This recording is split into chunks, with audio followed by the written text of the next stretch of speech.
Back to our channel, to our new blog. সবাই কেমন আছো? আশা করছি সবাই ভালো আছো। ওয়েদারের কথা আর কি বলবো, যা ঠান্ডা পড়েছে সকাল থেকে, বীভৎস ঠান্ডা লাগছে। মানে উঠে দেখছি কুয়াশা, উঠতে মোটামুটি একটু লেট হয়েছে। এই বিছানাপত্র এখনও তোলা হয়নি, তাড়াতাড়ি স্নান করে আগে গোপালকে তুলে ঠাকুরটা দিলাম। এখন যাব বিছানা টিছানা মানে তুলবো, একটু কফি খাবো। আর মিস্টার রায় গেছে বাজারে, মিস্টার রায় বাজার থেকে আসুক, দেখি কি কি নিয়ে আসে, সেই মতো রান্নাবান্না হবে।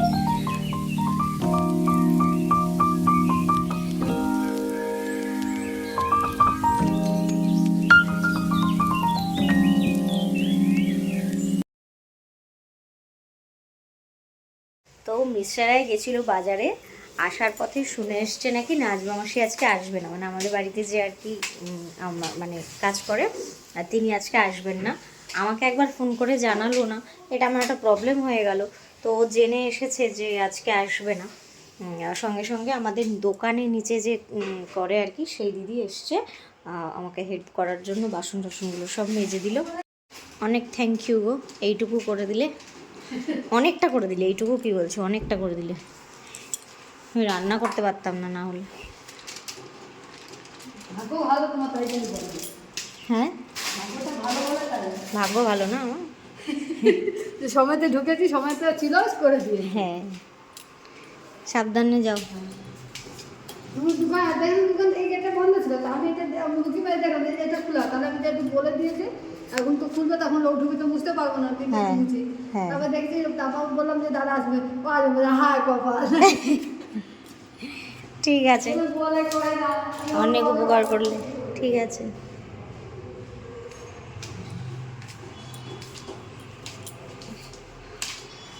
দেখো অবস্থা, শুধু বাসন টাসনগুলো দেখো, শুধু বাসন টাসনগুলো মেজে দিয়ে গেছে, অনেকটা উপকার হয়েছে আমার। বাকি এখন এই ঘর ঠর পুরো আমাকে ঝাড়ফাট দিয়ে অবস্থা হতো। কালকে সোফার মধ্যে টাল জামা কাপড় ছিল, সব কাঁচা ভাঁজ করেছি, এখনও এতটা রয়েছে, এগুলোকে কমপ্লিট করতে হবে।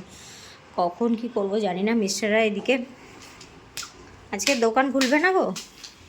না, আজকে আর মনে হবে না, একটু কাজ আছে, কাজগুলো একটু করি। কী সব কাজ নিয়ে বসেছে? অফিসিয়াল কাজকর্ম আছে আজকে কিছু? আজকে সানডে, তো আমি আর মিস্টারে দেখি করেছি। আর সকালবেলা বেরোনোর কথা ছিল আমাদের, ঘুরতে ঘুরতে এত লেট হয়ে গেছে, তো ওই জন্য দেরি হয়ে গেছে। তো আমরা এখন যাচ্ছি বেলুড় মঠের উদ্দেশ্যে, ঠিক আছে? সেখান থেকে ফেরার পথে আমরা দক্ষিণেশ্বরে পুজো দিয়ে ফিরবো, সেরকমই প্ল্যান আছে। এখন জানি না, মা যদি টানে নিশ্চয়ই পুজো আজকে দিতে পারবো। তো দেখো, এখন আমি আর মিস্টারে আমরা যাচ্ছি গঙ্গার ধারে। গঙ্গার ঘাটে আমরা স্কুটিটা রাখবো, আর রেখে নৌকা করে, মানে আমাদের যে লঞ্চ আছে, লঞ্চে করে ওপারে যাব। সেখান থেকে কীভাবে যেতে হয় আমি জানি না, মিস্টারে আমাকে নিয়ে যাচ্ছে, তো দেখা যাচ্ছে। আমাদের পুজো দেওয়াটার কারণ হচ্ছে, আমাদের এই দোকানে প্রায় প্রায় 1 বছর সম্পূর্ণ হলো। আর ডিসেম্বরের 25 তারিখ আসলে ওপেনিংয়ের সম্পূর্ণ হবে, কিন্তু আমাদের আগের ইয়ারে এই টাইম থেকে আমাদের গোছ গাছ পুজোও হয়ে গেছিলো আমাদের। তো সেই কারণে আমরা মায়ের কাছে পুজো দিতে যাচ্ছি। 1 বছর সম্পূর্ণ হলো, এইভাবে যেন নিউ রায় ফার্মেসির যাত্রা আরও আরও আরও অনেক দূর এগিয়ে যায়। ইনফ্যাক্ট আমাদের চেম্বার ওপেনিং হচ্ছে, সেটা তোমাদের সাথে শেয়ার করবো। চেম্বারের ভিডিও আমি করেছি, কাজ ফুললি কমপ্লিটেড, আর একটু একটু বাকি আছে। আর সেটার জন্য যাব মায়ের কাছে পুজো দিতে, যাতে এই যেটা নতুন ওপেনিং করছি সেটা যাতে মানে সেটা যাতে একটা সুন্দরভাবে জিনিসটা যাতে এগিয়ে নিয়ে যাওয়া যায়, যাতে একটা সাস্টেন কন্ডিশনে যাতে চলে। চেম্বারটা যেটা আমি ওপেন করতে যাচ্ছি সেটা যাতে সাস্টেনেবল কন্ডিশনে একটু চলে, যাতে ঠিকঠাকভাবে চলে। তো সেই দিকে সেই জন্য মায়ের কাছে পুজো দিতে যাব, কারণ এটা আমাদের অনেক বড় একটা উদ্যোগ, আর মানে অনেকটা এফোর্ট এখানে দিয়ে দিয়েছি। তো এটা ভালোভাবে না চললে খুব সমস্যা আর কি। তো সেই কারণে অনেকগুলো কথা মায়ের কাছে বলতে যাচ্ছি, দেখা যাক মা শুনবেন কিনা।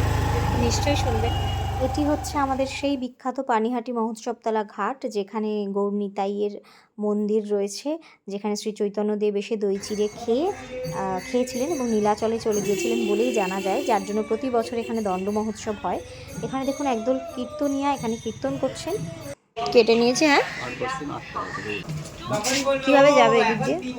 ফেরি পার হয়ে যদি ওপারে যাচ্ছে কোন নগর থেকে বাসেও যেতে পারো, অটোও যেতে পারো, আর ক্যাব বুকও করতে পারো, যা খুশি।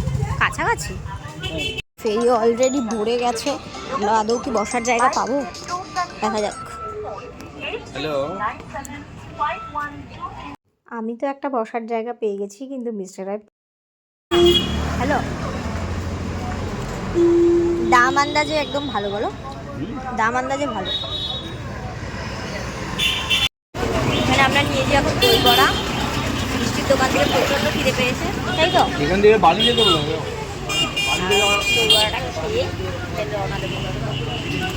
বেলুড় মঠে এই জাস্ট অটো থেকে নামলাম। এই দেখো বেলুড় মঠের গেট খুলে গেছে, যেহেতু 3:30 বাজে, 3:30 থেকে ওদের আবার গেট খোলা হয়। তো আমরা এখন ডাব খাবো। পুরো কিছু খাইনি, বাড়ি থেকে ভাত খেয়ে এসেছিলাম, আর ওখানে দই বড়া আর মিষ্টি খেয়েছি। এবার একটু ডাব খাই, কিছু খেয়ে নিই, তারপর ভেতরে যাবো।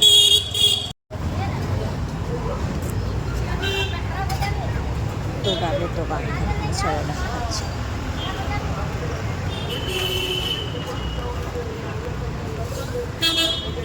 সকালে কটায় খোলেন? 6:30 থেকে খুলে ফেলেন? 6:30 থেকে মানে 11:30।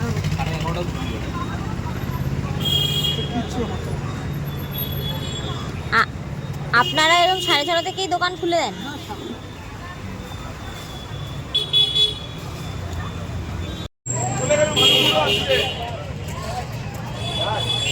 ডাব খেলাম। ডাব খেতে তো আমি এক্সপার্ট, এছাড়াই কিন্তু অত ডাব খেতে পারে না। আমি বাড়ির সামনের দিকে যখনই ডাব নিই, একটা ডাবে দুজনের, মানে আমি অর্ধেক খাই, তারপরে ও খায়। কিন্তু আমি একাই খেয়ে নিতে পারবো, কিন্তু ও খেতে পারে না। এই হচ্ছে বেলুড় মঠের মন্দির চত্বর। এটা হচ্ছে মেন মন্দির, যদিও ভেতরে ক্যামেরা ওরা অ্যালাউ করছেন না, কিন্তু আমি কয়েকজনকে দেখলাম চারপাশে সবাই ক্যামেরা নিয়ে ফটো তুলছে, তাই আমি আর সেই ব্যতিক্রম হইনি। আমিও ভিডিও আর কি ক্যাপচার করে ফেলেছি। তো এই জায়গাটাতে গেছিলাম, এই চারপাশটা ঘুরে ভিডিও করলাম। খুব সুন্দর মন্দিরটা, আর ভীষণ একটা পিসফুল অ্যাম্বিয়েন্স ভিতরটা, যেখানে আর কি শ্রীরামকৃষ্ণের মন্দিরটা রয়েছেন, যে ভেতরের যে গর্ভগৃহটা, সেখানে গেছিলাম। সেখানে তো ক্যামেরা কোনোভাবেই করা যায় না এবং উচিতও না, যাই হোক। তো এই জায়গাটা প্রচণ্ড সুন্দর, মানে এত সুন্দর মেনটেনেন্স এনাদের, এত সুন্দর জায়গাগুলোকে মেনটেনেন্স করতে সত্যিই একটা এফর্ট লাগে, তাই না? পুরো ভেতরটা এখন ঘুরলাম। এখন আমরা যাচ্ছি একটু ওই মাঠটার দিকে বসার জন্য।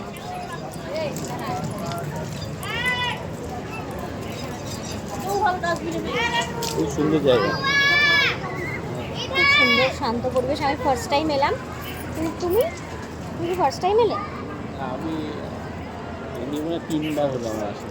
3বার? কার কার সাথে এলে? আমরা প্রথমে একবার এসেছিলাম সাইকেল নিয়ে, বন্ধুরা মিলে।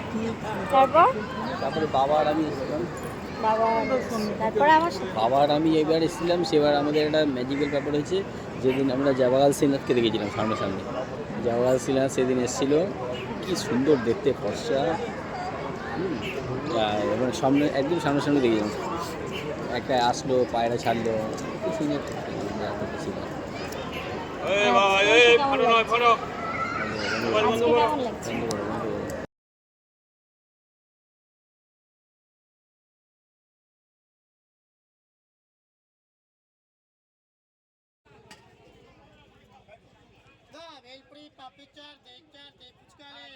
আমরা একটাই পাপড়ি চাট নিয়েছিলাম, যদিও সেরকম একটা ভালো লাগেনি।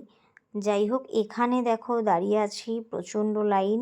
দক্ষিণেশ্বর, বেলুড় মঠ থেকে দক্ষিণেশ্বর যাওয়ার যে ফেরিঘাট, সেখানে এরকম লাইন। তো সেখান থেকে দক্ষিণেশ্বর যেতে প্রায় আধা ঘন্টা মতো সময় লাগলো।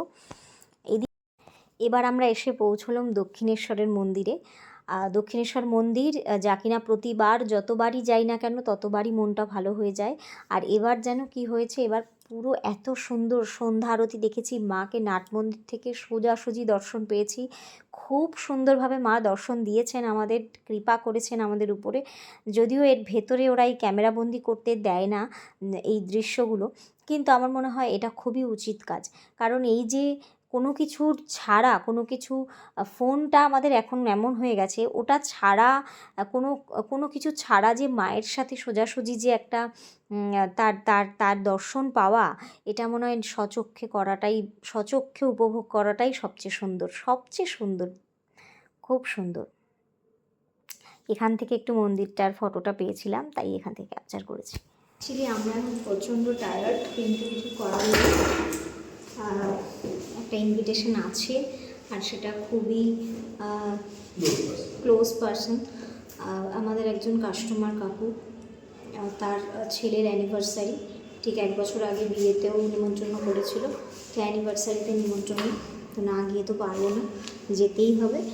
ভীষণ টায়ার্ড, কিন্তু তাও কোনো রকম একটু মেকআপ করে যাচ্ছি। হাতেও দেখো কিছু করিনি সেইভাবে, ক্যাজুয়ালি চলে যাবো। দুজনেই টায়ার্ড আজকে, বলো? হ্যাঁ।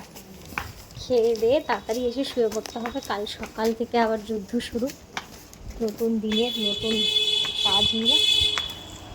চলো। এনারা হচ্ছেন তারা যাদের অ্যানিভার্সারিতে আমরা গিয়েছিলাম, এদের 1 বছরের বিবাহবার্ষিকী। আর ইনি হচ্ছেন সেই কাকু। আর্ধেক কি 90% ধরে নাও ও বাঁচিয়েছে। এখন শঙ্কুদার যা হয়তো যদি বলে condition হয়েছিল না, 10-20 তুমি সময়, নিয়ে নাও, কোনো ব্যাপার না, ওগুলো থাকতো কিন্তু না। সেই টাইমটা, সেই সময়টা, ওই 10-20 হাজার টাকার যে ব্যাপারটা, যাকে বলেছে সে বুঝতে পারছে, যে বলেছে সে বুঝতে পারছে। সেই তখন ওই 100 লকডাউনের মধ্যে যে ব্যাংকে 2 দিন সে লাইন দিয়ে লোকে টাকা পাচ্ছে না, এটিএমে টাকা নাই, হাহাকার করে ঘুরে বেড়াচ্ছে, সেই সময় ও দাঁড়িয়ে আমাকে ওই কথাটা যে বলেছে না, আমি না রে পারতো, দরকার পড়লে নিশ্চয়ই বলবো। এখন আবার কাকু আমাকে বলে উল্টো যে চোট লাগলে কিন্তু অবশ্যই বলবি। না, সেটা বলবে না কেন, তোমার উপরে সেই বিশ্বাস জন্মেছে।